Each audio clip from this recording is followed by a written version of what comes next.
Je ne peux cesser d'exulter aux exhortations du grand philosophe Louis-Xavier de Izara. Vous connaissez peut-être ce philosophe, il possède une chaîne YouTube dans laquelle il nous donne des grands préceptes, des grandes astuces sur la vie de tous les jours. Il répond de manière triviale, tacite et intelligible, de manière évidente, à certaines questions très alambiquées, certaines questions fondamentales. Lorsque j'ai regardé une de ses vidéos, un de ses raisonnements m'a marqué. Je fus tout ébloui lorsque je l'ai entendu. Puisque dans celui-ci, il nous explique avec un raisonnement très trivial comment réussir des choses. Cette vidéo, je l'ai vue il y a 1 an, ou un peu plus ou un peu moins. Certains d'entre vous l'ont peut-être vue, ou si vous faites partie de mon entourage, je vous en ai peut-être déjà parlé. Mais je vais étendre ce raisonnement à la réussite scolaire, et plus principalement la réussite préparationnaire. Réussite aux grandes écoles, qui est qui sont des années charnières pour chacun d'entre nous. Alors finalement, comment réussir sa prépa en suivant ce raisonnement? Alors finalement, comme je l'ai dit encore une fois, on peut étendre cela à n'importe quel domaine, et plus principalement au domaine scolaire. Et encore plus principalement, si on fonce encore dedans, si on peut faire une sorte de mise en abîme, on peut en prépa. Alors, c'est très facile. Ça découle d'une constatation simple que j'ai faite, qui découle de celle-ci que M. de Izara a faite. Celle-ci dit la chose suivante. Pourquoi échoue-t-on la prépa? Les gens qui échouent la prépa, c'est parce qu'ils n'ont peut-être pas assez travaillé. Mais ce n'est pas la raison intrinsèque, ce n'est pas la vraie raison. La vraie raison, c'est parce qu'ils ont échoué leurs oraux ou leurs écrits. Et pourquoi ont-ils échoué leurs oraux et leurs écrits? Numéro 1, soit parce qu'ils n'ont pas eu le temps de finir, ou parce qu'ils n'ont pas fait.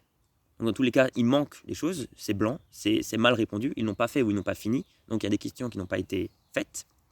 Deuxième chose, c'est que ce qu'ils ont fait, c'est faux. Donc avec cette constatation, qu'est-ce qu'on remarque? On remarque que pour réussir, il faut faire l'opposé. Si là, il y a l'échec, que ce soit aux oraux ou aux écrits. Donc finalement, pour réussir, vous devez arrêter de ne pas remplir les copies, vous devez arrêter de ne pas trouver, vous devez arrêter de faire des erreurs. C'est tout simple. Pourquoi continuez-vous à faire des erreurs? Vous êtes un peu comme des losers. Maintenant, il va falloir arrêter de se comporter comme un loser, il va falloir arrêter de faire des erreurs. Arrêtez de faire des erreurs, punaise. Arrêtez de ne pas savoir répondre aux questions. Arrêtez de répondre mal aux questions. Arrêtez de ne rien répondre. Maintenant, vous répondez à toutes les questions et vous répondez bien. C'est tout. C'est une astuce très facile. Vous devez répondre aux questions et juste. C'est très simple, c'est tout. Cessez de faire des erreurs. Alors ce domaine, finalement, vous voyez, ça ne marche pas qu'en prépa. Ça peut marcher au lycée, au bac, au baccalauréat, doctorat, master même. Ça peut marcher n'importe quand. Et on peut même élargir ça à tous les sujets. Avec une réflexion qui est équivalente. On peut étendre ça à tous les sujets. Donc pour résumer, pour réussir sa prépa, et finalement pour réussir tout ce que vous voulez entreprendre, il faut cesser d'échouer. C'est tout. Arrêtez. Point. Pourquoi est-ce que vous continuez encore? Pourquoi continuez-vous à faire des erreurs? Pourquoi continuez-vous à ne pas répondre? Alors qu'il suffirait juste de répondre. C'est tout. C'est tout. Voilà. J'espère que vous avez entendu mes saintes paroles, mon homélie.